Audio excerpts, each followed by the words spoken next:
The chair scraped against the hardwood floor, and the sound of it cut through every conversation in the room. It wasn't loud.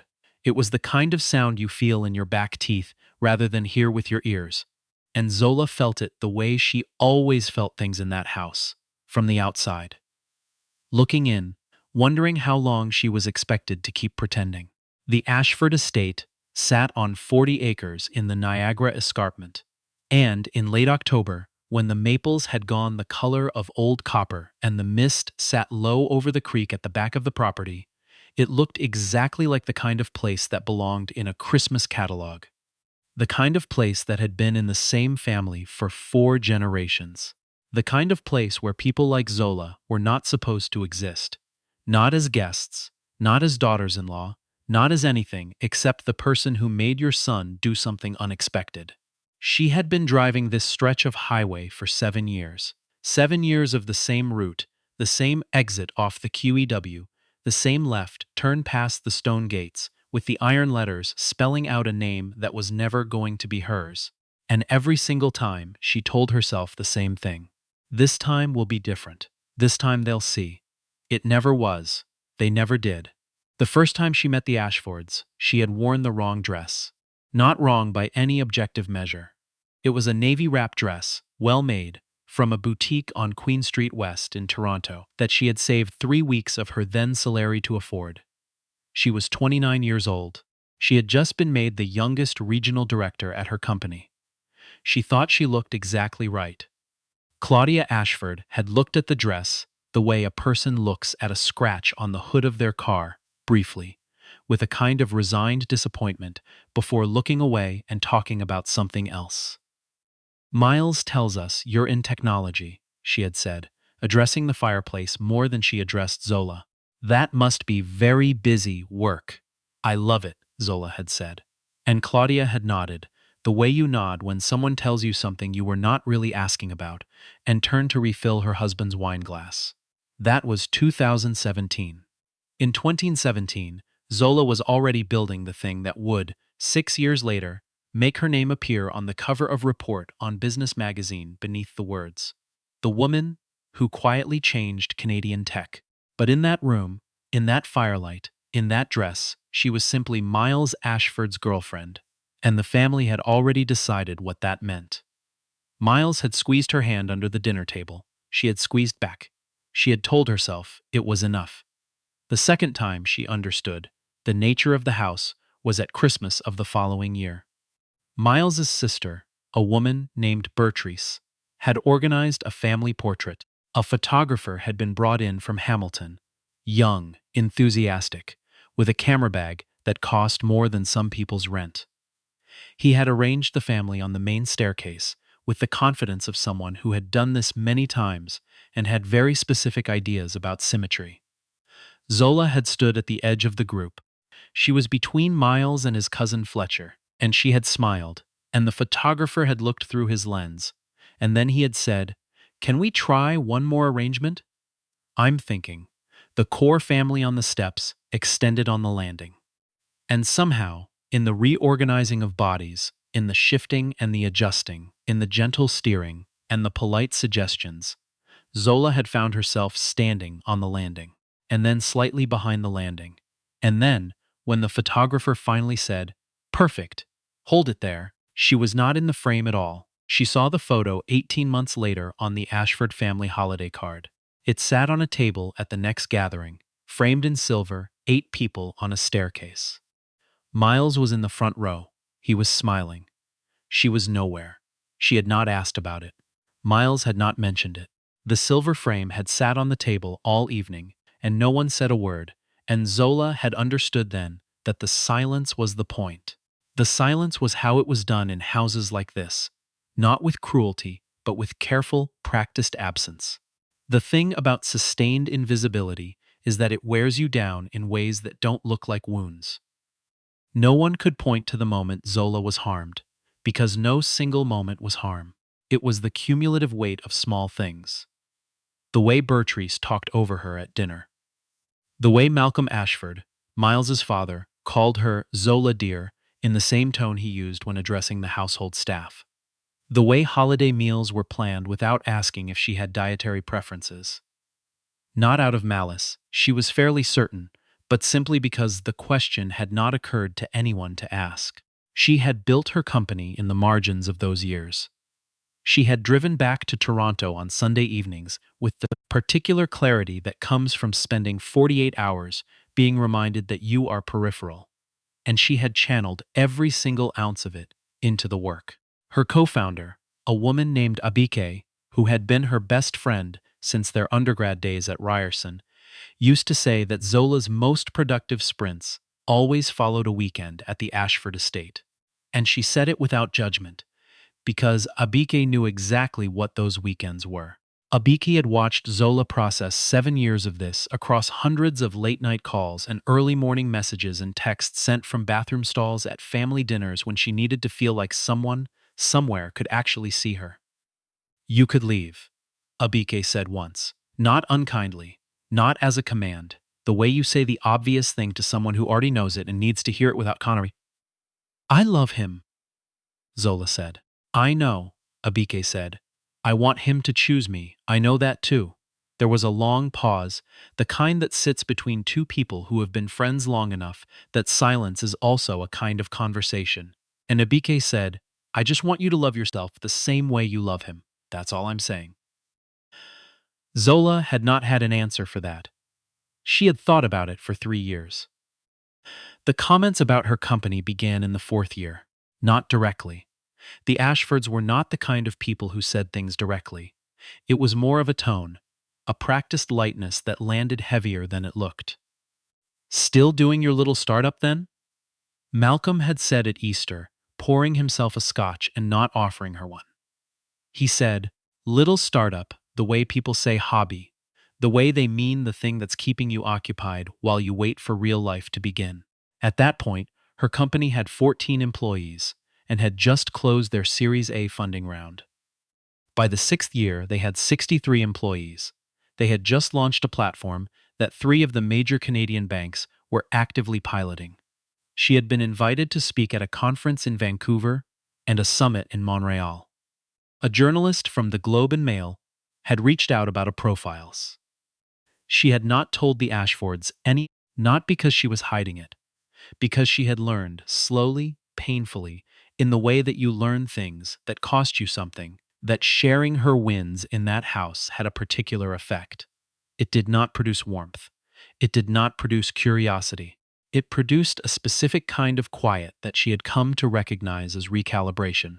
The Ashfords privately adjusting their understanding of who she was without ever letting that adjustment show on their faces. So she kept it.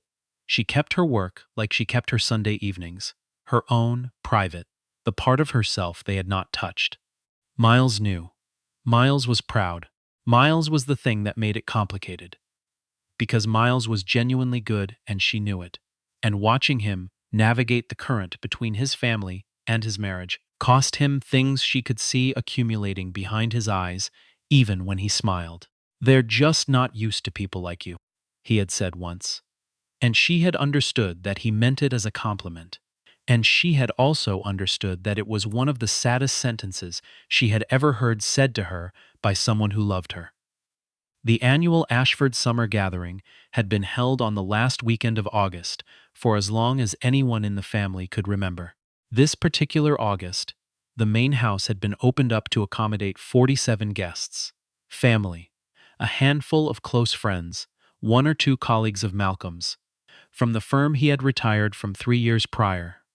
White tents had been set up on the lawn behind the house, strung with lights that would look beautiful at dusk. A caterer had been brought in from Burlington, and the young man running the service, new to the job, had made the mistake of approaching Zola near the kitchen door mid-afternoon to ask if she could show him where the serving platters were kept. She had looked at him for a moment. He had looked at her linen trousers and her simple gold jewelry and her glass of sparkling water, and realized what he had done, and his face had gone the particular color of someone who wants to evaporate. "I'm a guest," she said, quietly. "I'm so sorry," he said. "I'm so sorry, it's fine," she said. And she meant it, because she was not angry at him. She was angry at the particular architecture of a world that had trained him to look at her and see what he saw. She walked back toward the main lawn, and she stood near the edge of the property where the flower beds gave way to the long grass, and she looked out at the creek, and she thought, 7 years. 7 years, and she was still standing at the edge of the frame. The incident happened during the dinner. The long table under the main tent, candles already lit at 6 o'clock because the clouds had come in from the west and darkened the afternoon. 47 people eating, or pretending to. The way people pretend to eat at events where the real activity is social navigation. Zola was seated between Miles and Bertrice's husband, a largely silent man named Percival, who communicated primarily through the precise angle of his eyebrows. Malcolm was at the head of the table.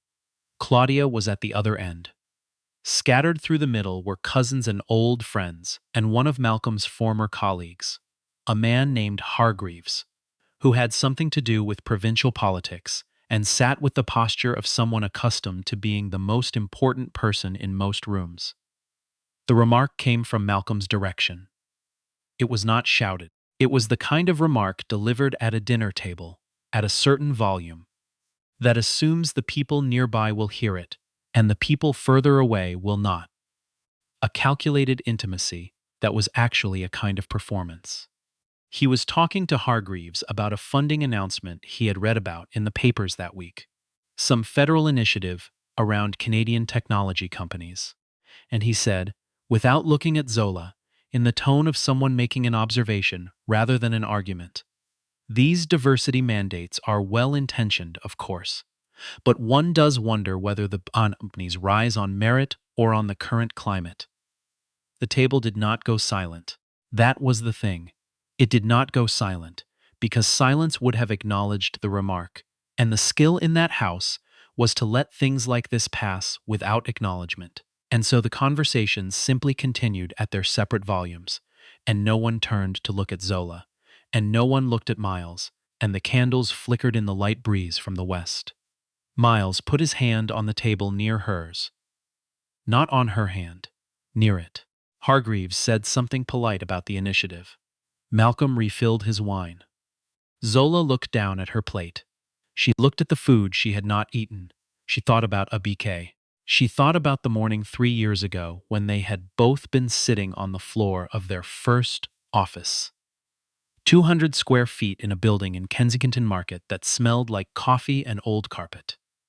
Arguing about whether to take an investor meeting that felt like a trap. She thought about what they had built from that floor, on that carpet, with that argument. She thought about the 43 employees who were working, right now, a Saturday evening, because they believed in something, because she had built something worth believing in. She put her fork down very gently. She stood up from the table. She said, to no one in particular, excuse me, and she walked toward the main house, and the sound of her shoes on the flagstone path was measured, and her shoulders were level. And she did not look back. In the hallway of the Ashford house, between the coat closet and the door to the library, there was a mirror in a gilt frame that had been there since before Miles was born. Zola stopped in front of it. She looked at herself for a long moment. Her phone vibrated. Then it vibrated again. Then it rang. The number was Abike's, she answered. Are you watching BNN right now? Abike said without a greeting. I'm at the Ashfords. Zola said. I'm in the hallway. Zola. Abike's voice was doing something she had not heard it do before. It was doing the thing voices do when they are carrying a weight too large for the words. There's a segment. The announcement. It dropped tonight. They moved it to tonight, remember? I told you they might move it. Zola had forgotten. She had been so focused on getting through the weekend that she had genuinely forgotten. The nomination, Abike said. Zola closed her eyes. They just said your name on national television, Abike said. They've been saying it for 6 minutes. They put up your photo. They're calling you, and here Abike's voice broke, just slightly, before recovering. They're calling you one of the most significant figures in Canadian tech in the last decade.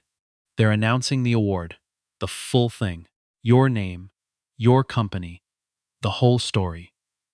Zola stood in the hallway with the gilt mirror in front of her, and the coat closet to her left, and the sound of 47 people eating dinner under a tent on the lawn behind her. And she felt something move through her chest that was not quite triumph and not quite grief, and was probably the particular feeling you get when the thing you have been building in the dark is suddenly, without warning, placed in full light. She walked back outside. She did not plan what happened next. She simply walked back through the door and across the flagstone and back to the table, because this was where she had been sitting, and because she was not finished. The tent was the same. The candles were the same. 47 people in various stages of conversation. But 3 of them had phones in their hands. Malcolm's colleague Hargreaves had his phone on the table, face up, and the screen was lit, and he was looking at something on it with an expression she had not seen on his face before. He was looking at it with the expression of a man encountering information that requires him to reorganize what he thought he knew.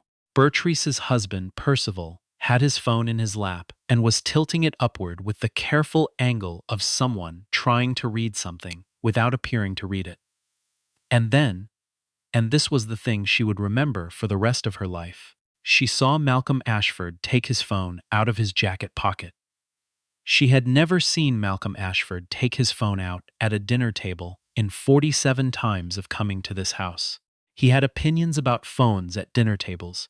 He had expressed those opinions on several occasions, with the confidence of a man who believed his opinions were the same thing as manners. He looked at his phone. His face changed. It did not change dramatically. The Ashfords did not do dramatic. It changed the way a house changes at the moment you realize the foundation has shifted. Not visibly, not loudly, but something underneath, something structural, had moved. He looked up from the phone. He looked at Zola. She had just reached her chair. She pulled it out. The same scraping sound as before, the same hardwood, the same teeth. And she sat down. She picked up her fork. She took a single, deliberate bite of her food. The table, for the first time all evening, was genuinely quiet. Not the performed quiet of people pretending not to hear a remark. The real quiet. The quiet that comes when 47 people simultaneously understand that they have been wrong about something fundamental and have no roadmap for what comes next. Hargreaves cleared his throat. "Ms., forgive me. I've been terrible with names all evening. Zola." He said her name carefully. Are you, the Convergence Award?" She looked at him steadily. "Yes." There was a silence. "The technology platform," he said. "The 3-bank pilot." "Yes." Another silence. "I read the piece," he said. "Months ago. I didn't make the connection." She took another bite of her food. She was not doing this for effect. She was genuinely hungry, because she had not eaten properly all day, and the food was good, and she had decided, somewhere between the hallway mirror and this chair, that she was not going to perform anything. She was just going to be here, the way she had always been here, and was never going to stop being here. Claudia Ashford said, from the far end of the table, in a voice that had gone through several adjustments before it arrived at the volume it reached. "Zola, dear, your company is being recognized?" "It is," Zola said. "And this is the national award? The business one?" "Yes, Claudia." A pause. Claudia's hands were folded in front of her plate. She was looking at them. "I don't believe I knew," she said. And in those 4 words, flat, unornamented, stripped of the usual performative warmth, there was something that might have been the closest Claudia Ashford had ever come to an admission. Miles said nothing. He sat beside Zola, and he looked at the table, and she could feel him beside her, the solid, familiar weight of him. And she could feel that he was feeling something large and complicated that he did not have words for, and she understood, because she did not have words for it either. It was Bertrice who finally said the thing that no one else in the tent was going to say. Bertrice, who had seated Zola at the corner of the table for 7 years. Bertrice, who had reorganized the Christmas photo and somehow never been responsible for the outcome. Bertrice, who made remarks about Zola's hair that were always technically compliments and somehow never felt that way. Bertrice said quietly, to the person next to her but loud enough for the table, I had no idea she was doing any of this. And the person next to her, a cousin, a young woman who had barely spoken all evening, said, without looking up from her own phone, "She's been doing it for years. It's all here." They wrote about her in March and last November, and before that. Silence. The March piece, the cousin continued, and there was something in the young woman's voice that was not unkind but was completely honest. The honesty of someone who has not yet learned to sand her observations down to something comfortable. The March piece had a photograph. The caption said she built most of it while she was dealing with a family environment that didn't believe in her. The tent went very still. Zola did not look up. She heard the words. She heard them the way you hear words that have been true for a long time and have finally been spoken in the right room. The tent, the candles, the 47 people, the creek at the back of the property, the long grass at the edge of the lawn where she had stood that afternoon, and looked out at the water, all of it folded into the particular geometry of a moment she had not planned for and was not going to waste. She finished what was on her plate. She set down her fork, gently, and she looked up. After dinner, Abike arrived. She had not been invited. She had driven 2 hours from Toronto the moment the segment aired, because she was Abike, and that was the kind of person she was. The kind who does not ask permission before showing up when it counts. She arrived in the gravel driveway at 9:47 in the evening, in her good coat with her hair still in the bun she had not bothered to fix since the morning, and she walked through the side gate and across the lawn to where Zola was standing near the flower beds with a cup of tea that someone had finally thought to offer her. They stood together for a moment without speaking, looking out at the creek where the mist had come back in the late evening dark. "They called you from the network," Abike said. "They want you on the morning show." Tuesday. Zola nodded. "Toronto, Ottawa, and Vancouver feeds," Abike said. Zola nodded again. She held her tea with both hands and felt the warmth of it move from her palms up through her arms. "How are you doing?" Abike said. It was such a simple question. It was always Abike's best quality, the ability to ask the simple question at the exact moment when simple was the only thing that would do. "I'm tired," Zola said. "I know. I built something real," Zola said. "I built it in the margins of this place, and I never stopped building it, and it's real. Whatever happens here, whatever any of them think or say or don't say, it's real. It's real," Abike said. The lights from the tent were still visible behind them, golden and warm, and inside, she could hear the murmur of people, the sound of glasses, the low register of a conversation that was still sorting itself out. It would be sorting itself out for a long time, she thought. These things always took longer than they should, but she was not in a hurry anymore. That was the thing she had not expected. Not the award, not the national attention, not the silence at the dinner table when the truth of her arrived in full. What she had not expected was this particular quality of stillness, the feeling of a person who has been braced for something for so long that when the bracing finally stops, what remains is not victory. What remains is just you, standing on the grass in the dark, holding a cup of tea, knowing exactly who you are and what you have made of the materials you were given. Malcolm came out at some point. He walked across the lawn toward her with the deliberate pace of a man who has decided to do something and is committed to doing it before he changes away. He looked at her. He stopped a few feet around them. The mist moved around them. He said, "I owe you an apology." And then he did not say anything else for a long moment, because the sentence was the hard part, and the rest of it was just filling in what he meant. And they both knew what he meant. She looked at him. She thought about 7 years. She thought about the photograph on the mantel. She thought about the mirror in the hallway and the phone call, and the sound of 47 people going quiet. She said, "Thank you for saying that." She did not say it's okay, because it was not okay. And she had made a decision, some time ago, without knowing she had made it, to stop saying things were okay when they were not. What she could offer was this, the acknowledgement that he had said the thing, and that she had heard it, and that they were both standing on the same grass under the same mist, and the conversation was not over, but it had at least, finally, honestly begun. He nodded. He walked back to the house. She turned back to the creek. Abik said nothing. She simply stood there, the way she always did. Present, solid, true.